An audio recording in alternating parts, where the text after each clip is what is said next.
kibarikiwe na kuwekwa wakfu tokea sasa kwa utukufu wa jina lake takatifu, kwa jina la Baba na Mwana na Roho Mtakatifu. Amen.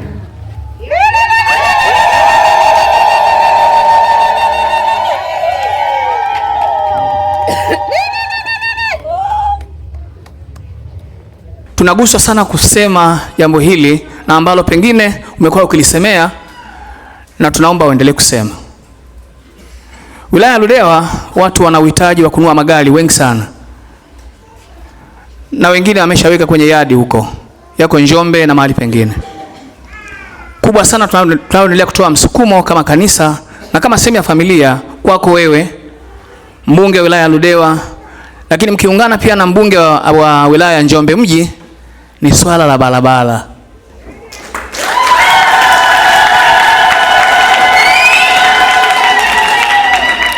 Swala barabara, mheshimiwa mbunge, kwa wilaya ya Ludewa ni muhimu sana. Wilaya ya Ludewa inazalisha vitu vingi sana, na wilaya ya Ludewa ndio ambayo ina madini ya kutosha sana, lakini kwa sababu ya changamoto ya barabara hatujapata ufumbuzi nini litakuja kutimia. Tumeziona juhudi zako ukipambana na ukisema, tumekuona bungeni na mimi nimekuwa nikufuatilia sana, na muda mwingine nimekupigia mpaka simu kufuatilia ukiwa bungeni, na nimeona juhudi unazozifanya. Kuna mwanamke mmoja alikuwa anaidai haki yake, aliendelea kumsumbua kadhi yule kila siku, mpaka baadaye kadhi yule akaona kama anamsumbua. Kwa kuonekana kama yule mwanamke anamsumbua, aliamua kutoa ile hukumu kwamba hii haki unayodai kila siku uipate. Hatuna nafasi sote kwenda kusema kwa rais kila siku, ila tumekutuma mmoja wewe tu, mheshimiwa wetu mbunge, uendelee kulisema jambo hili bila kuchoka. Na sisi kama Wakristo tukiwepo hapa kanisani, lakini tukiwa nje ni wananchi, tutaendelea kuombea. Tutakuombea sana.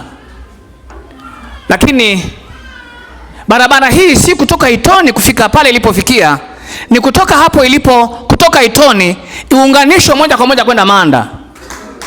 Mbona wenzetu wa Makete, size kuna mabasi yanatoka Makete yanakwenda Dar es Salaam. Mabasi yanatoka Nyasa, Mbinga kule Mtoni yanakwenda Dar es Salaam. Kwa nini sisi siku moja kusitoke mabasi kutoka Manda yakaenda moja kwa moja Dar es Salaam?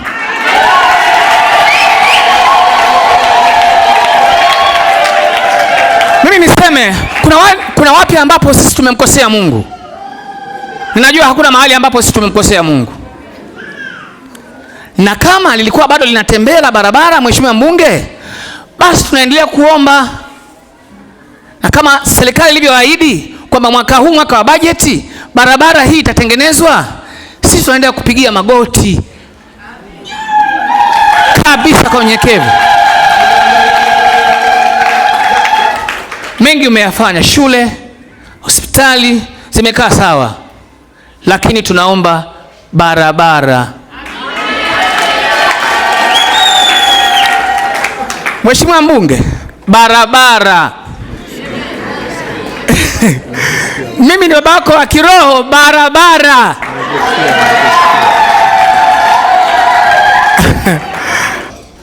Na ni shukuru sana. Sianzi na asante kwa sababu Father Asante hapa amehubiri kwa muda mwingi kuhusu kushukuru. Na kiukweli wakati unaongea hapa nikaona kama unanisema mimi hivi. Kama unaniambia mimi. Naamini na wenzangu kila mmoja alikuwa anahisi hivyo kama anaambiwa yeye. Kwa kweli somo lako la leo limetugusa sana. Na sisi tunasema asante. Na mimi ndio maana umenifundisha kuanza na asante. Ingekuwa sijakusikiliza pengine ningeanza na mambo mengine. Kwa hiyo niseme asante sana. Lakini pia nitumie nafasi hii kuwapongeza sana waumini wote kwa majitoleo yenu, kwa moyo wenu, kwa upendo wenu, kwa viongozi wetu wa kanisa. Mmeweza kujichanga kile kidogo mlichonacho. Leo baba padre wetu amepata chombo cha usafiri. Amepata chombo cha usafiri. Kwa hiyo niwapongeze sana. Na ninaomba sana moyo huo uendelee katika mambo mengine makubwa. Kanisa hili lina historia ndefu ya siku nyingi. Mimi nimezaliwa hapa Ludewa, shule ya msingi nimesoma Ludewa kijijini. Kabla sijaenda shuleni, mama yangu alikuwa nesi hapa hospitali. Usiku naenda kulea wadogo zangu akiwa na mtoto mdogo. Hakuwa na msichana wa kazi. Asubuhi nambeba naenda nyumbani. Nikifika Ludewa K kule, unakamua maziwa unakuja kuuza tena huku mjini. Mtaa huku kulikuwa na mzee mmoja babake dalali. Nilikuwa naleta maziwa kwake huku. Na mwaka 96 nilipofaulu kwenda Manda sekondari.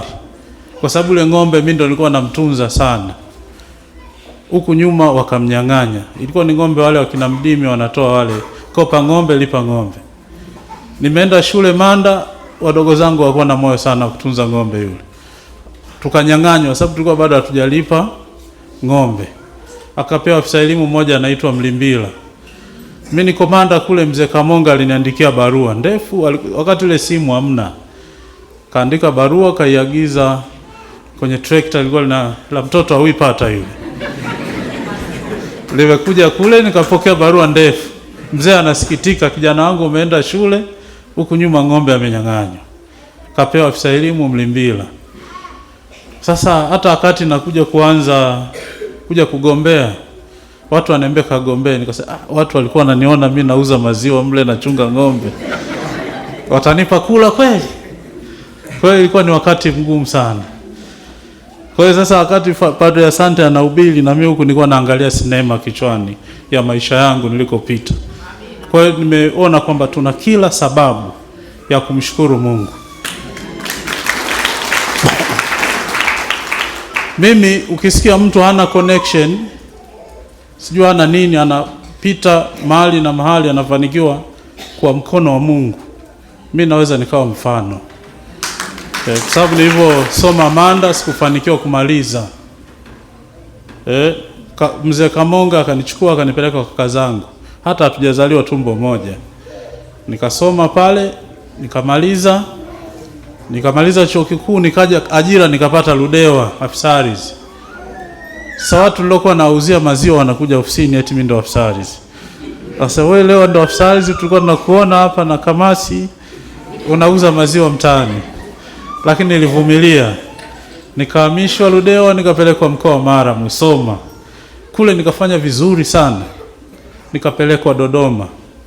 Dodoma nikafanya vizuri zaidi. Nikapandishwa cheo wakati wa Magufuli. Magufuli kupandisha cheo ilikuwa kazi. Ilikuwa kazi sana. Kamishna warizi wa mkoa wa Dodoma. Watu wakaanza kuniambia bwana njoo ugombee Ludewa ubunge. Mimi nitaweza kweli? Mbona wenzangu wana hela sana nasikia. Wakaniambia wewe njoo. Vitu vyote ni kibali cha Mwenyezi Mungu.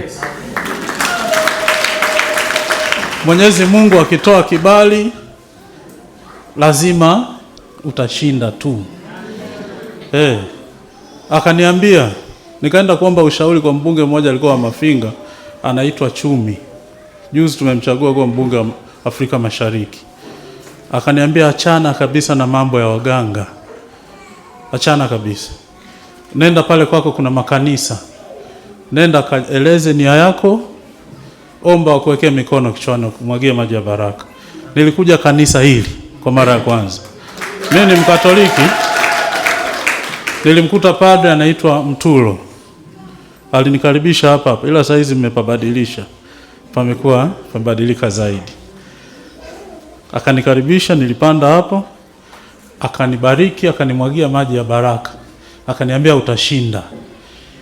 Mtu mwingine akaniambia kuna mama mmoja yuko Mlangali huko. Yule mama sio mchungaji lakini ana maono. Mpigie tu msalimie, mwambie una nia hii. Yule mama akaniambia leta majina yako. Akaniambia mimi nikisali naona kabisa. Na nitakachokuambia ni hicho hicho ukiamini. Mama akaingia kwenye maombi. Nafikiri ndugu sijui ana ndugu na mzee Simalenga yule mama. Unaweza kama mnamjua. Mwingine anasema nenda Nigeria, kule ndio kuna wachungaji sana. Mimi nilienda Mlangali. sikwenda Nigeria. Mama watu kafanya maombi, akaniambia, kijana wangu, hawakuwezi, una kibali cha Mwenyezi Mungu, utashinda, chukua fomu, utashinda, hebu tuombe. Tukaanza kuomba kwenye simu, tukaomba, ndo nikaenda kwa padre wangu pale RC, nikaenda kwa Ngapunda, nikaenda nikakutana na shehe, nikampa tu sadaka, sababu ile nikaona kukunja miguu kule ninaweza nikashindwa. Nikampa sadaka, kwenda nikashinda. Lakini watu wakawa wanaendelea kunilaumu, umefanya kosa kubwa sana, rudia ubunge ni awamu moja au unakufa. Umekosea kuacha kazi. Hivi hii awamu yenyewe unaweza usimalize, utakufa. Usipokufa saa hizi basi kipindi kimoja utakosa. Jamani, yaliyoendelea kwenye uchaguzi uliopita, nyinyi mna macho, mna masikio, mlikuwa mnayaona yote, si ndio? Mliyaona lakini mtoto wa watu nilikuwa najikatizia hapa mtaani kwa mguu, nikuta yule dada anachoma mahindi pale kwa fiabule kwa juu, nanua muhindi na kula. Kioro kikubwa, lakini naamini Mungu atanivusha kwenye mtihani. Lakini jamani, si nilishinda? Ilikuwa ni ujanja wangu? Padre amesema ni kwa neema za Mungu, ni kwa uwezo wa Mungu, na amenifundisha kwamba ukishinda usijivune. Bahati nzuri mimi sijui, inawezekana mimi sijui.